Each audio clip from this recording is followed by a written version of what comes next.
Hey guys, welcome to Solo ReacTalk. Today is Warcraft Monday and I'm going to be reacting to a video called 1,000 Years of War Part 1, Two Bright Lights by World of Warcraft. Yes, if you want to check out the original video as well as World of Warcraft YouTube channel, remember the links are in the description below. And I've been requested by Miguel Angel Ortega Lazcano to react to this video. It's another audiobook, so I'm actually quite happy to be back here again listening to an audiobook based on World of Warcraft events. So yeah, let's start. 3, 2, 1, go.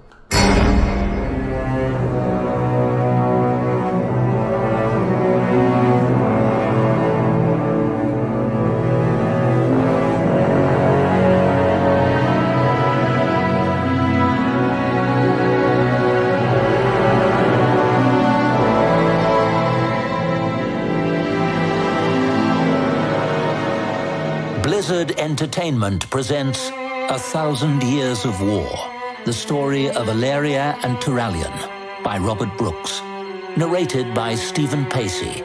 Part 1. Wait, Arator, okay. Or Arator Windrunner, okay. And Turalyon. How do you spell Turalyon? Is it Turalyon, maybe? Okay. 1. Two Bright Lights.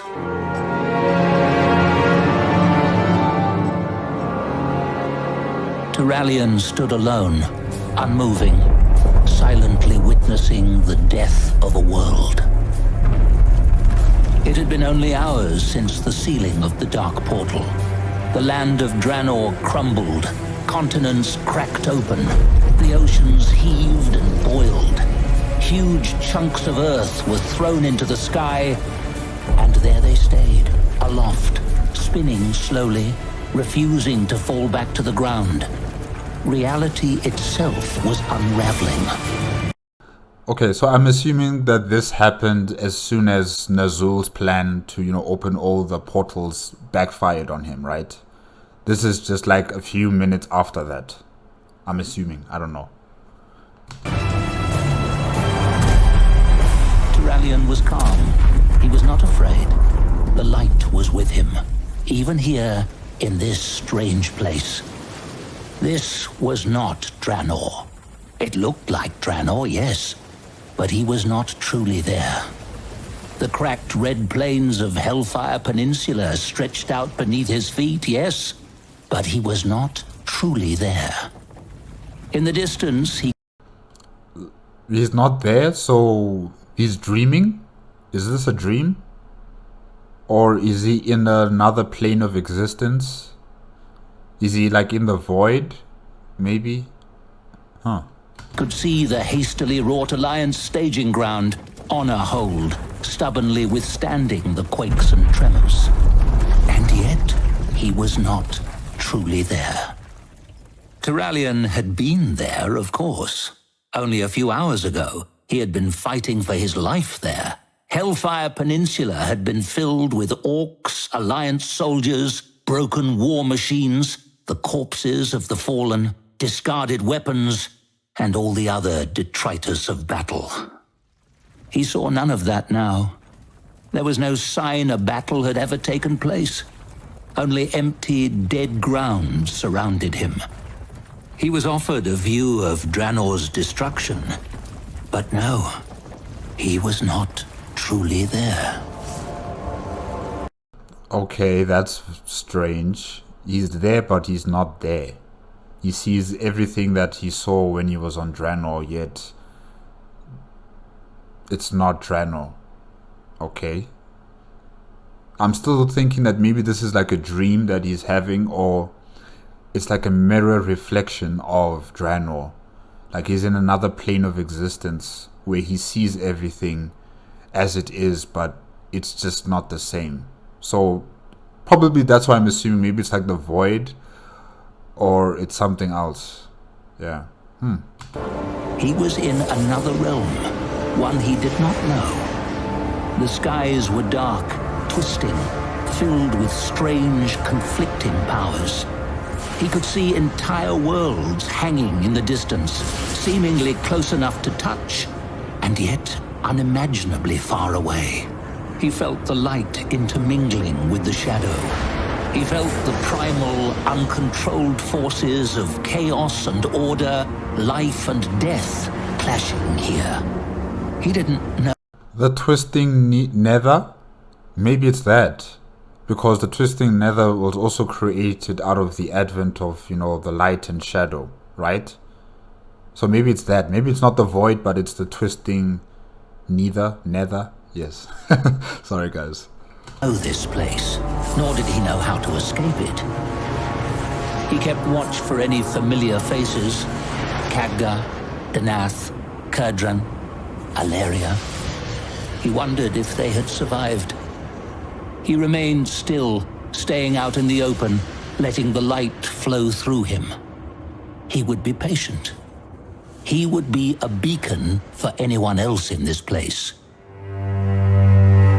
Time passed. Nothing appeared before him. But that did not mean nothing was there. Turalyon felt eyes upon him from the east, malevolent eyes. As the hours drifted onward, the sense of that predatory gaze did not fade. Whatever it was, it hungered for blood. Turalyon spoke aloud, just to break the silence. Let it come. Let it know the light's strength. Behind him, from the west, a voice called out. A familiar voice, one he had prayed to hear again. Turalyon! He turned, smiling. She had found him. Alaria! Thank the light. His breath caught. Her bow was raised, arrow knocked, aiming true at his heart. She released. Above the snap of her bow's string, she called a single word. Left! Turalyon didn't hesitate. He ducked to his left. The arrow flew past. He felt its breeze on his neck as it sailed on. It arced to the ground hundreds of paces away.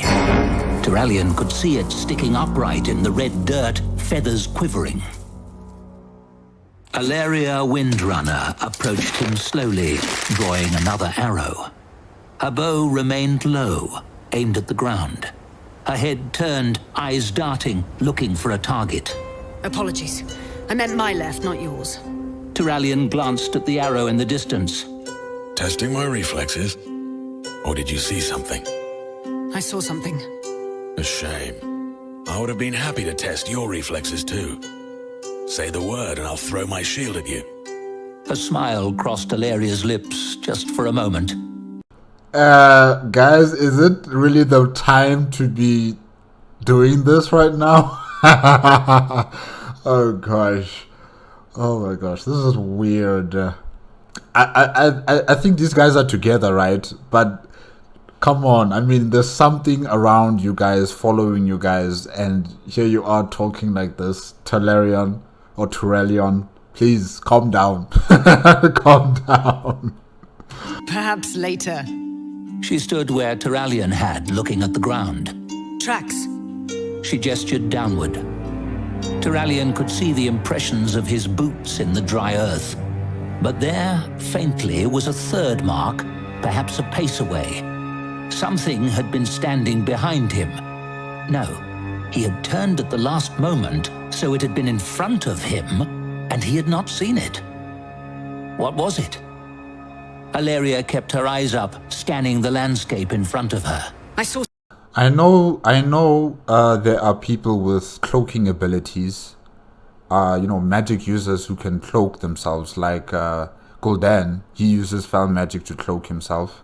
So probably it's someone like that who's following them, cloaking themselves and coming up close, I don't know, to attack them maybe. Something shimmering. When you turned, it took shape.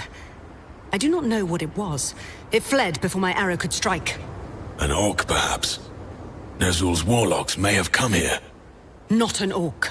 Alaria said firmly. Should we retrieve your arrow? Alaria looked at him. This place is not Draenor. Do you know how to leave it? It isn't. and I don't. he said. Then we need to conserve our resources.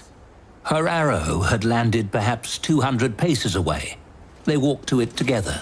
The distance passed in silence. Turalyon had his hammer in hand, but he felt quiet jubilance. She had found him. It had been a brutal battle at the Dark Portal, unlike anything he had ever experienced. He had fought the Horde across 2 worlds, but he had never seen them desperate. At the Black Temple, their war chief, Nazul, had used instruments of power from Azeroth to create bridges to new lands. But his spells had spun out of control.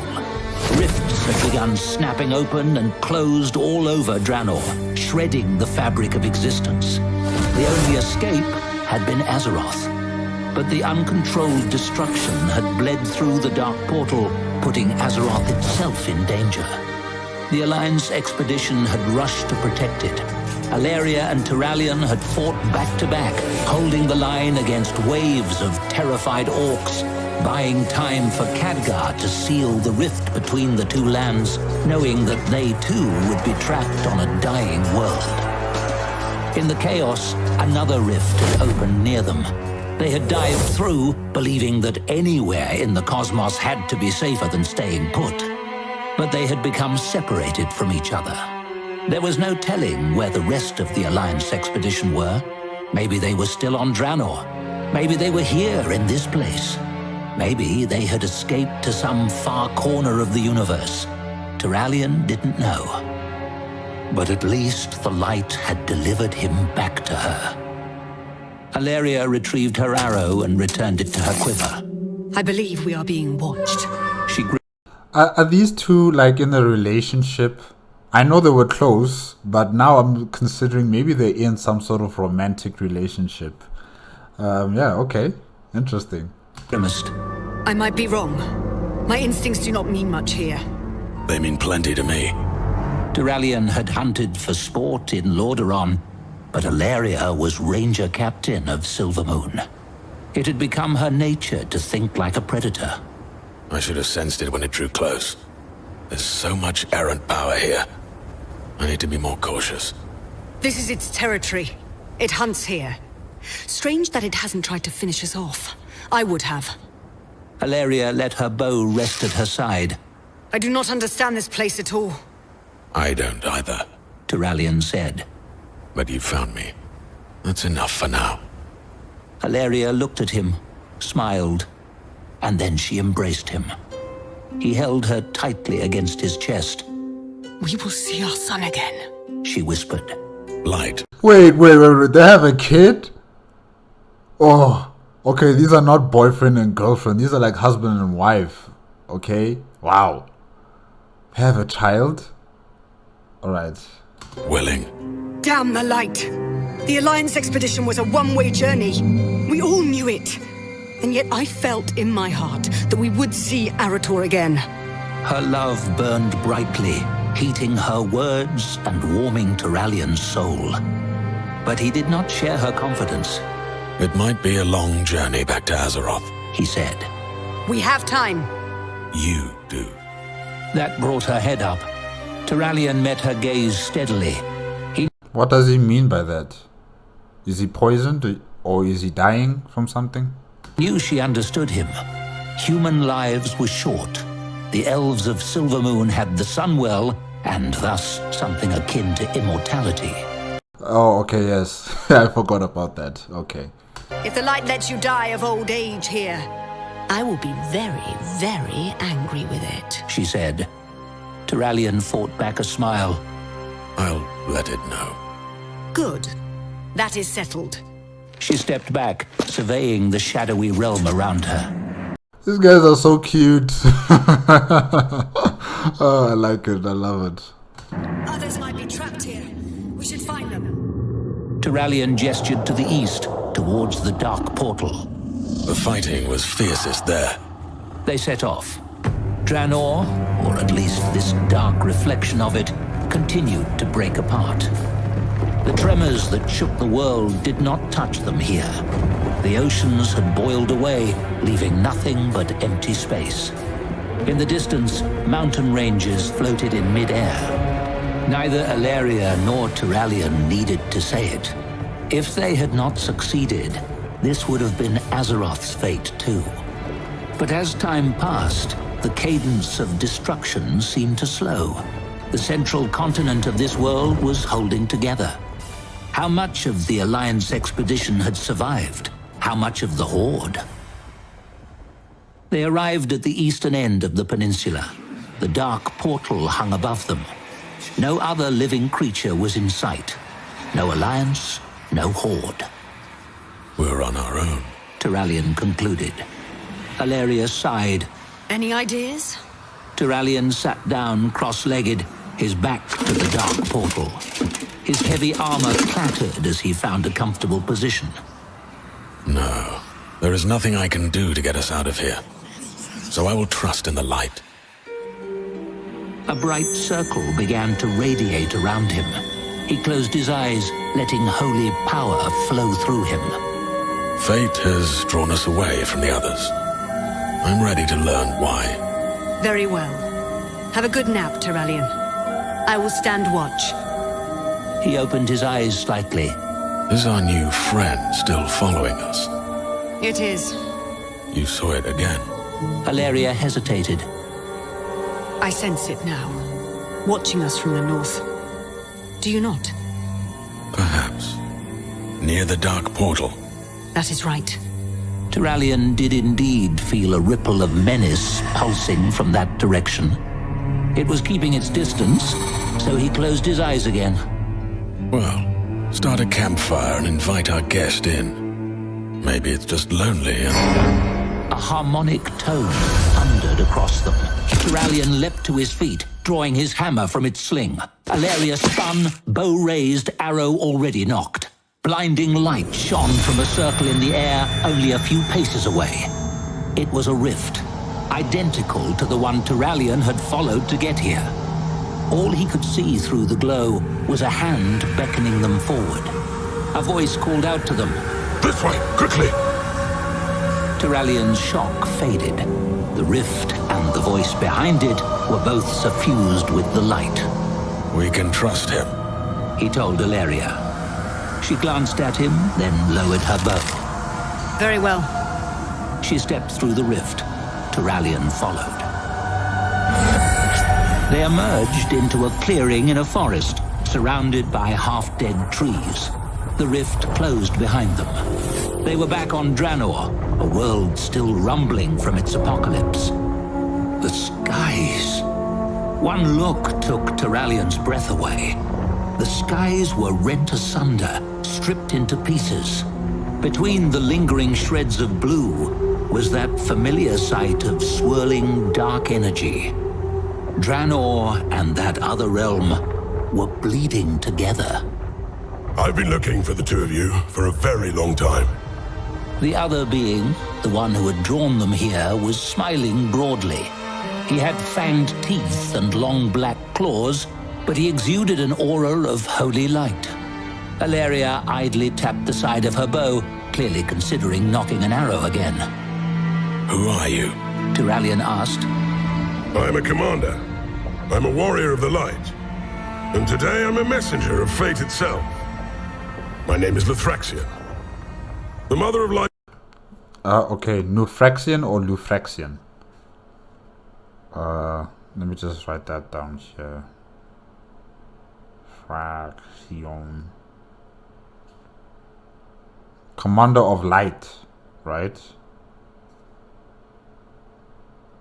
Alright. It is foreseen that you two will help ensure the salvation of all living creatures. She sent me to rescue you. Come, sit down. We have much to discuss. They spoke for 3 days. Before long, Lithraxian had become very uneasy, especially 3 days of talking. 3 days. Is there water? Is there food? Is there a place for them to sleep? Yo, 3 days. after learning that an unseen foe had been sniffing at Alaria and Turallion's heels. I fought the Legion for thousands of years. I was part of the Legion for thousands more. And I've never heard of a creature that can move through the twisting nether like that. Wait, you can be part of the Legion and then leave it to become a warrior of the light? I thought once you are part of the Legion as a demon or made into a demon, then you're set for life. Like, there's no changing, there's no going out or, you know, coming out of that situation, I should say. Oh, all right. The Thraxian had quickly understood the grim implications. If you could not see it, Tyrallion, that is troubling. Demons should not be able to evade the gaze of the light. After he had listened to their account of their time in that other realm, the twisting nether, Alaria would remember that, the Thraxian was convinced that the creature was one of the Legion's rarest assassins. Kil'jaeden had personally trained a select few to kill or capture important enemies. If it was continuing to follow them, it would not rest until it had finished them off. That meant Alaria and Tyrallion were still in danger, even here. Oh yes, they'd had much to discuss over the past 3 days. About this world, about the Burning Legion, and how the demons had orchestrated the Horde's invasion of Azeroth. About the twisting nether, the chaotic realm, where the universes sparked by the light and the shadow bled together. About how it could create strange reflections of real worlds like Draenor. Most importantly, the Thraxian had told them about the Army of the Light and its impossible war against the Burning Legion. He had told them the Light needed Alaria and Tyrallion's help. But all of that would have to wait. You know, when I thought about the twisting nether, you know, dimension, I never thought of it being like a mirror reflection of the real world, you know, or should I say the Materium world. I never thought of it that way. I thought the twisting netherworld was, you know, a place filled with, you could say like fire or just chaos, just a lot of chaos. There's no land masses, there's no planets, there's no celestial bodies of any sort. It's just this realm of just energy, just fluctuating in and out, you know. And this is where the demons exist. They just come into existence in this place that has no terrestrial understanding to the mortal mind, if I can say that. That's what I thought it was like. You know, like in Warhammer 40k, the warp. Yeah, I thought it would look something similar to that in terms of the twisting netherworld or universe. I thought it would look something similar to what the warp looks like in Warhammer. Yeah. We cannot risk leading that creature back to our stronghold, The Thraxian said. I will stay here with you until it is slain. Tyrallion was ready to accept his help. Alaria was not. Lothraxian, you need to leave. We can protect ourselves. I'm not sure you understand how dangerous this assassin is.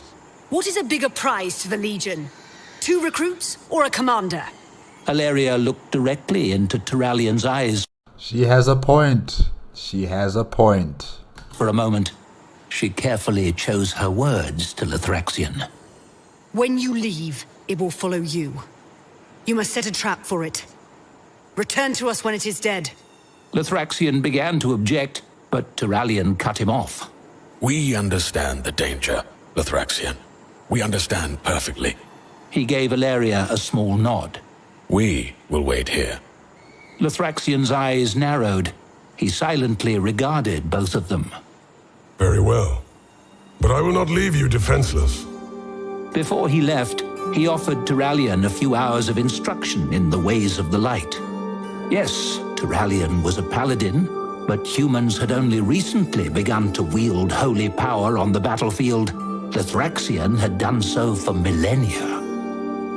After the Thraxian left, Tyrallion was glowing, literally glowing. For Alaria, that lost its charm after the sun went down. Can you stop, please? You are ruining my night vision, she said sweetly. Oh, wow. Yeah, just stop shining like that, Tyrallion. We know you can do it now. Okay, stop showing off. Tyrallion was enjoying himself far too much. Does my radiance bother you? Am I delving too deeply into the unbridled power of justice and hope? Will your Would you shut up and just switch it off already? Oh gosh. radiance stop someone from killing you while you sleep? As a matter of fact, it might. he said. Still, he relented. The light faded across his armor and hammer. I don't know why, but they're giving me this Malfurion and Tyrande feeling about them. Really. I'm just having this feeling of Tyrande and Malfurion here with Telerion and Alleria. Yeah, it's so cute. What do you think of our new friend? I know you couldn't feel his intentions through the light. Alleria began to sharpen her arrowheads with a flat stone. He had a lot to say. None of it seemed like a lie. Tyralion looked at the ground, his voice little more than a whisper. And what did you think of his request? There was a long silence, only disturbed by the soft scrape of metal against stone. The stillness pressed in on them. Far in the distance, they could hear the nervous cries of Draenor's wildlife, unsettled from the ongoing tremors. Alleria finally put her rock down. The Mother of Light saved us from the Nether. If she wants us to wait here for a few days, fine. But asking us to march off to another war... She didn't finish her thought. She didn't need to. Tyralion simply nodded. If the light can return us to Azeroth first, we can raise an army for it. That has to be far more useful than just the two of us. Exactly. They continued to talk through most of the night. When the sky lightened, they took turns sleeping. By midday, they were well rested. Now, all that was left was to wait for the demon to be killed. Alleria wasn't sure if Lothraxion had understood what they had asked him to do, but he had at least been willing to play along. There was no telling how long it would take. If they were to be waiting here for weeks or months... Okay, so Alleria wasn't necessarily saying to Lothraxion, go and make a trap and kill this demon. She was actually just saying, telling him to just leave us, let us deal with it personally. We will deal with this demon ourselves. If you're here, it's just going to complicate matters. So just stay away while this demon thinks that we're alone, and then it will pounce on us and we will defeat it. I think maybe that's what she was saying to him. Because I also took it literally. I took it literally when she said, go make a trap and go kill the demon and we'll wait here. Hey, okay. Her advice to manage resources still rang true. They were running low on food and water. Tyralion left to find a river. Alleria set some snares in the nearby forest. When he returned, Alleria was pacing around the edge of their campsite, carefully inspecting the ground. She looked up at him with a frown. Where is the water? He shook his head. It can wait. This has been on my mind since I woke. We spent all night talking about war, but not a word about our son. We can talk about methane later. If one of us goes to war, the other must stay behind with him. He stepped close to her. It isn't right to risk making him an orphan.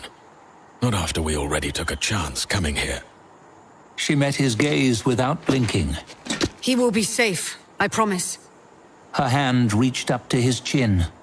Shh. Her dagger slipped easily into his throat. Tyralion's eyes widened with shock. He staggered backward, clutching at his throat, trying in vain to stem the river of blood.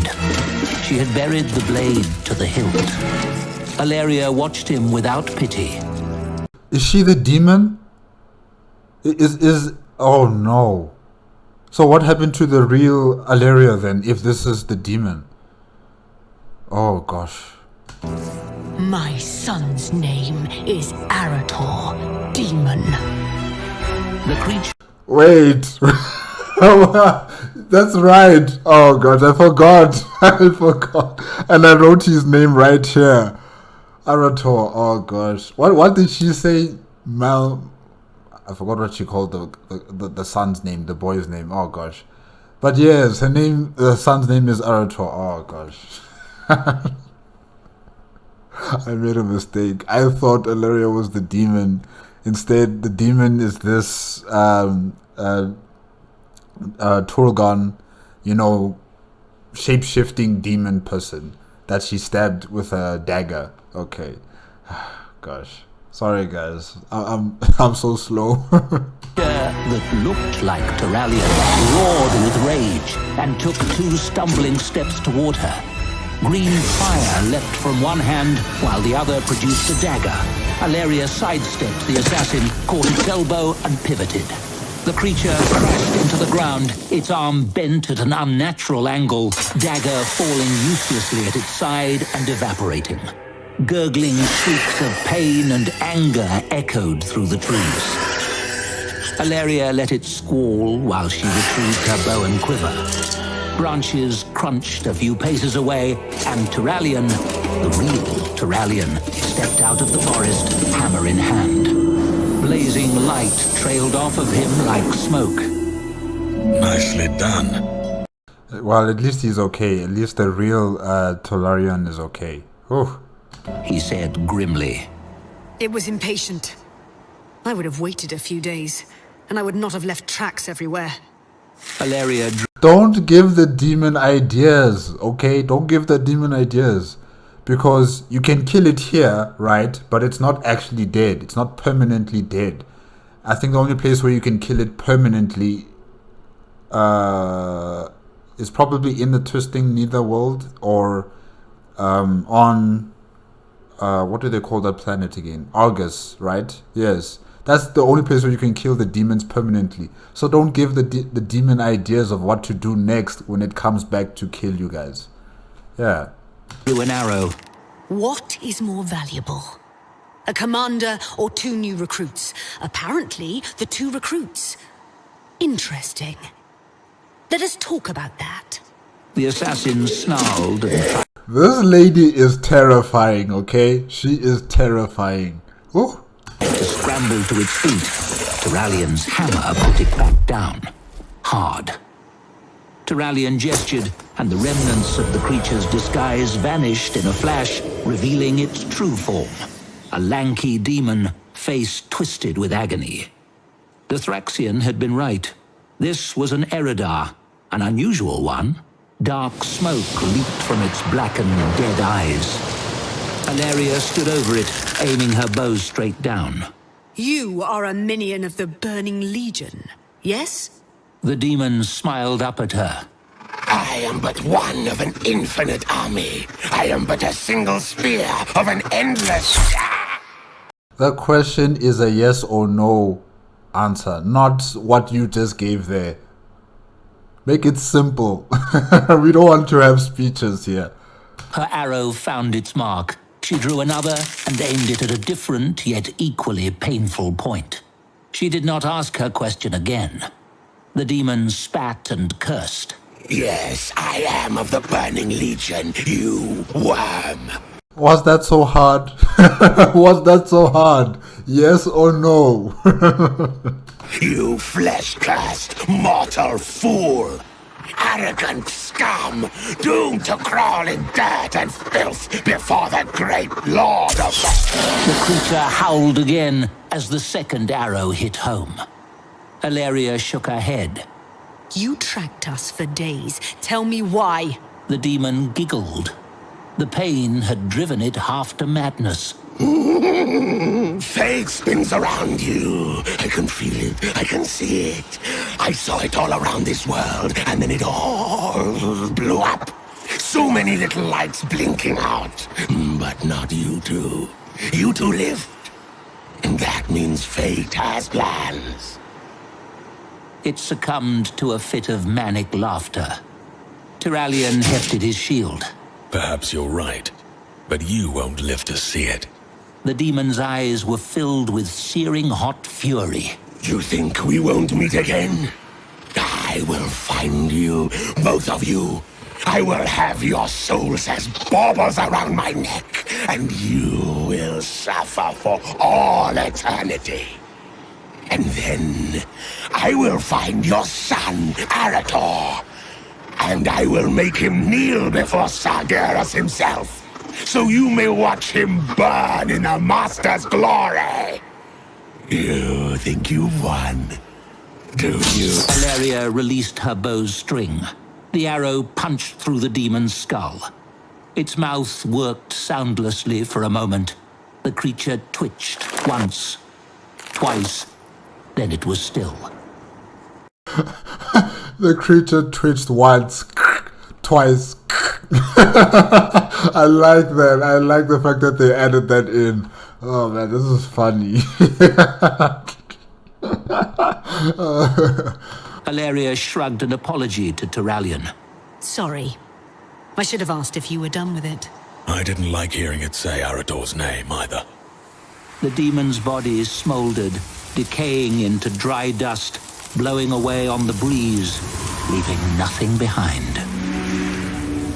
The army of the light must have been keeping an eye on them. Not an hour after they had killed the assassin, radiant light silently fell upon both Valeria and Turalyon. They were enveloped in its glory, their minds elevated into another realm of existence.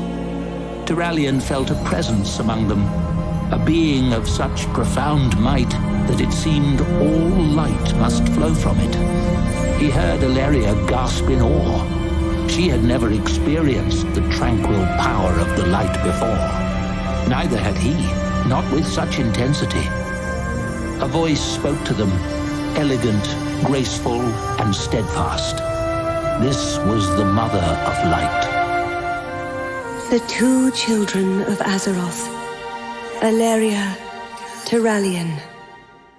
I am Zira.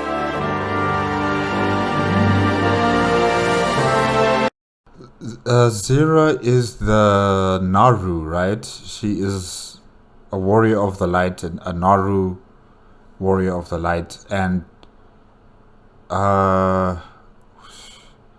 she was killed by someone, by Illidan, because Illidan was trying to, not become the puppet of Zira and her destiny, ambitions, making Illidan into her weapon or something like that. And then Illidan, killed her with his laser eyes, if I'm not mistaken. Yeah. Oh, okay. Wow. Ah, that means this guy, Turalyon, he was the guy who was pointing a weapon at Illidan once Zira was, killed. Like, he was pointing his weapon towards Illidan. I don't know where was that. Where did that happen exactly? I can't remember. I think it was on a ship. Yeah, if I'm not mistaken. Yeah, but I think that this is the guy. All right. Okay. I am glad you are unharmed, yet I weep for what you have endured. It was Valeria who responded. Do not mourn for us. We went to war to save our world. Azeroth is safe. That is why I mourn. I was there at the beginning, when mortal life was but a distant dream. To think that creatures like you would be called to face such terrible dangers, it pains me. If others had not failed, if I had not failed, you would not carry this burden. And yet we carry it gladly, because we must. Turalyon said. What is happening here? That demon said fate has its mark on us. Within you two, there is hope for the universe. Turalyon began to see Zira's shape. It was as if she were carved from luminous living crystals, held together by nothing but holy power. She was unlike any being he had ever seen. And yet, it was as if he had always known her. It's interesting. In this audiobook, they describe Zira, this Naru, as crystal in physical appearance, like crystals. But then in the game, the Naru kind of look like they're metallic in a way, like a metallic alloy of some sort that's just glowing. But here in this audiobook, they're describing the Naru as this crystal being, that's being held together by light. That's quite interesting. Through the light, He understood her nature, just as she understood his. Lothraxion said there is a war among the stars. I don't understand how we can help fight it. The war was lost long ago. The Burning Legion has altered the destiny of the universe. All lives now whirl toward oblivion, so we looked for hope. We looked for bright lights in the great dark beyond. Amid the desolation of 1,000 dead worlds, there are some lands that still live and thrive. Azeroth, Whispered Alaria. The brightest light of all. That is what brought the Legion to you 10,000 years ago. In your people's bravery and in the demon's arrogance, the Legion tasted defeat for the first time. But they learned from their mistakes. The Orcs of Draenor were pawns in a new strategy. You fought them back, and the Legion will learn from that too. I cannot say what the next attack on Azeroth will be. I can say only that it will come soon. Alaria spoke firmly. But why would Zera say that they lost the war against the Burning Legion? The war's not over. Like you just said that, there are still pockets of light in the vast darkness, and one of them is Azeroth. It means the war is not over yet. It means you're just like in phase 2 of the war, or phase 3. So don't count out these mortals just yet and say that, we've lost the war just because you guys lost. That's a weird thing to say, Zera of the Naru. You must always be confident, right? then we must go back to Azeroth. We will rally every nation for war. It will not be enough. It will have to be. The being's voice was shot through with sorrow. It will not. The Legion is ready for its burning crusade against your world. It only needs a path. The Horde almost gave it one. A vision emerged. An orc warlock, bent and deformed, sailing away from the Horde. Turalyon recognized him. It was the one they called Gul'dan. His hubris was his undoing. Had he succeeded, all would have been lost. But how long has it been since the Horde fled Azeroth? How many years upon your world? A little less than 3. Turalyon said. The Legion has had decades to prepare new avenues of war. I don't understand. The currents of time flow ever forward, but the forces of the Twisting Nether are unpredictable. Wait, so they've been stuck in the Twisting Nether what felt like just a few hours to them, but in the real world, decades have passed by? Is that how I'm understanding it here, or is it something else? I don't know. In the comment section, you guys can explain to me what does she mean like by that exactly. Yeah. Look. Another vision came to life. A giant ocean appeared, and Alaria and Turalyon gazed upon a massive vortex disturbing the waters. The whirlpool carried 2 pieces of driftwood, one at the edge where the water was calm, and the other near the center. The one on the outside drifted slowly, lazily. The one in the center was violently tossed about, circling the vortex countless times. Storms roiled the waters, jarring the currents, injecting ever more chaos into the system. Turalyon slowly began to understand. The same ocean, the same waters, yet affected differently by the same forces. Azeroth moved more slowly than the turbulent parts of the universe. The Burning Legion has all the time it needs to prepare for war. Its victims never have any time at all. Yours is a world filled with bright lights, but it is not ready. The vision changed. A barrow prison underground. There was an elf alone in a cell. His face was cold.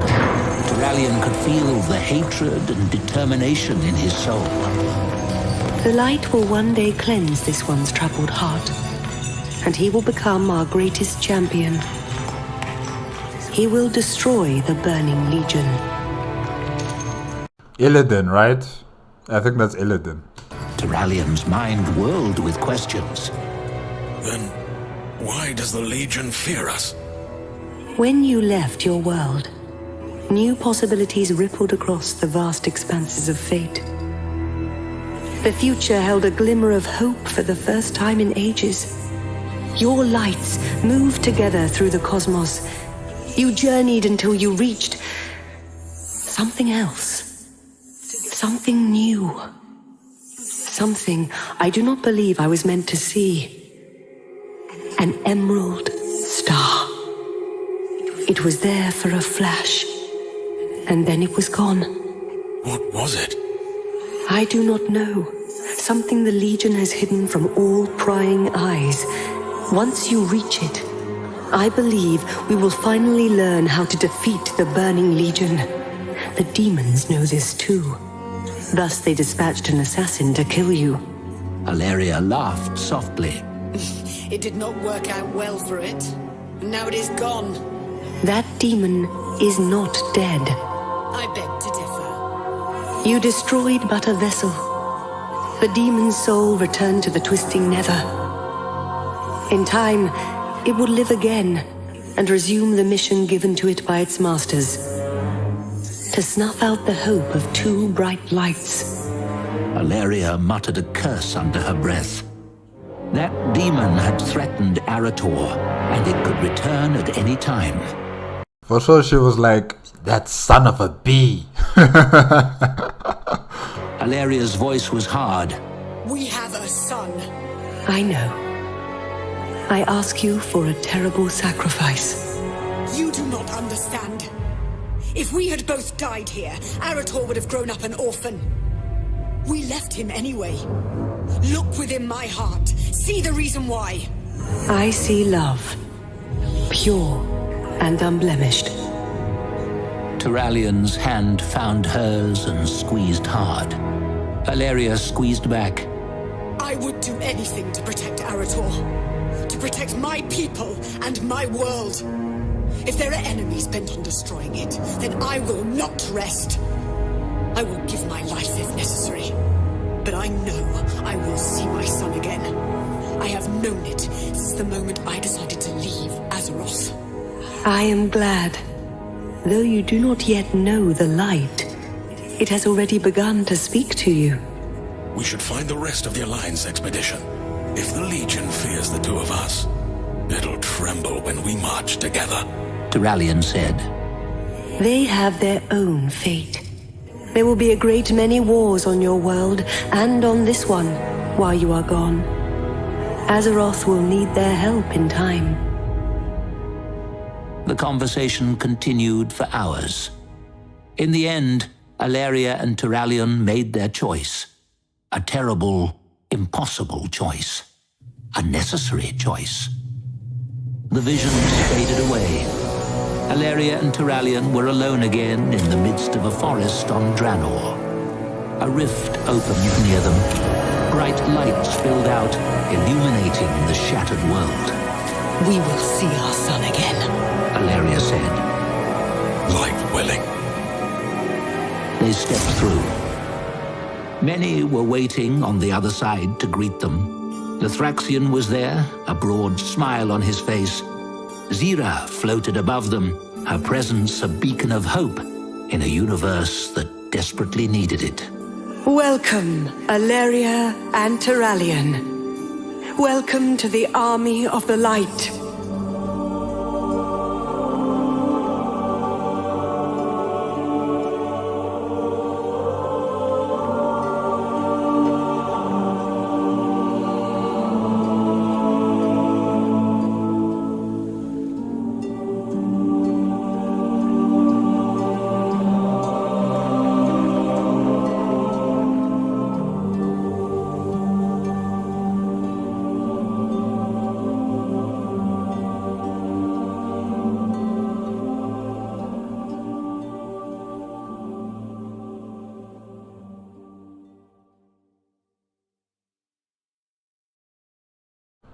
Okay guys, that's it with 1,000 Years of War Part 1, Two Bright Lights by World of Warcraft. Yes, if there is one thing that any demon should learn, never mess with a windrunner.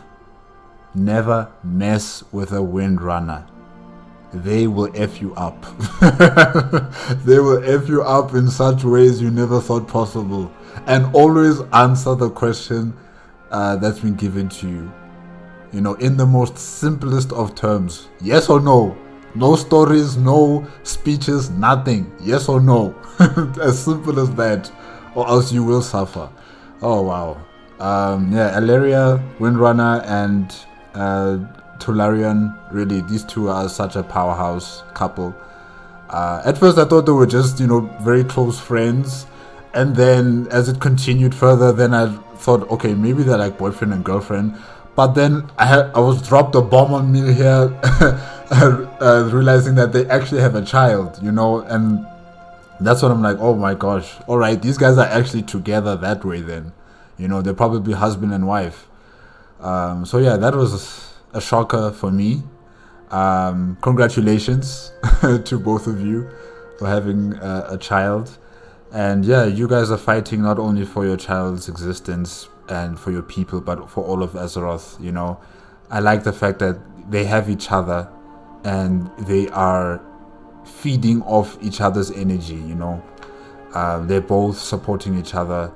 They're both on the same side, thinking the same way in terms of what's going on. You know, there's not one that's so completely with the light that he's blocking his wife away from, you know, should I say, like, opinions that are given out or ideas. You know, he's always with her. They're always together. Whatever one says, the other one backs up as well. So yeah, I like that. I like that kind of relationship that they have. And yeah, the fact that they were stuck in the twisting netherworld is also quite interesting. You know, I would have also expected like more demons just to hover around them, because, you know, they don't belong in that universe. So, you know, I would maybe think like demons would come and attack them just because, you know, they're in their own domain as the twisting netherworld. Yeah. So it was quite interesting to see that it was only one demon who had a mission, you know, to assassinate them. So yeah, it's quite interesting. And the Prime Naru, Zira, yes, it's good to see her, or should I say hear about her again. It's also kind of sad now that I realize that this is the same Naru who was destroyed by Illidan. And she was talking about Illidan, saying that this elf is going to be the one to defeat the Burning Legion. Not knowing that he's also going to, you know, you. He's going to kill you. So yeah, it's quite interesting to hear about that. And yeah, also quite surprising about the time dilation between the twisting netherworld and the real world, you know, how things operate in terms of time, and how the Burning Legion will always have enough time preparing themselves, getting things ready, understanding their enemy. And in the real world, it's as if only like 2 days have passed by and they're already here with numbers behind their back as the Burning Legion to defeat whatever enemy is in front of them. So yeah, that's quite interesting to hear that, you know, in the twisting netherworld, time operates very differently from how time operates in the real world. Yeah, so that was also quite interesting. Yeah, this was part one of 1,000 Years of War. It was good, really, really good. Thank you, Miguel, for suggesting this to me, and I'm going to continue on with part 2 next week Monday. Hope to see you guys there. Remember, if you like the video, give me a like, comment, and subscribe to my channel. Click on the notification bell if you want to be up to date with my latest videos. And remember, if you want to check out the original link to the video, as well as World of Warcraft YouTube link, remember that the links are in the description below. Okay, bye bye.